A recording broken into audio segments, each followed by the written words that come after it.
ظاہر ہو گیا. اس وجہ سے انسانوں کی بدعمالیوں کی وجہ سے سونامی کیا تھا؟ یہ سمندر کے اندر فساد تھا. زلزلہ کیا ہے؟ یہ زمین کے اندر فساد ہے.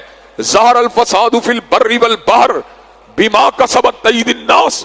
خشکی اور تریوں کے اندر انسانوں کی بدعمالیوں نے فساد کو ظاہر کر دیا. حضرات گرامی قدر، جو پہلی طرح کی مشکلات ہوتی ہیں ان کو دور کرنے کے لیے صبر و رضا کی ضرورت ہوتی ہے. ان کو دور کرنے کے لیے توکل علی اللہ کی ضرورت ہوتی ہے. ان کو دور کرنے کے لیے دعاؤں کی ضرورت ہوتی ہے.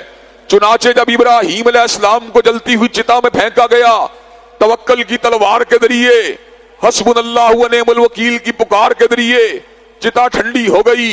حضرات گرامی قدر، جس وقت جناب ایوب علیہ السلام تکلیف کے اندر مبتلا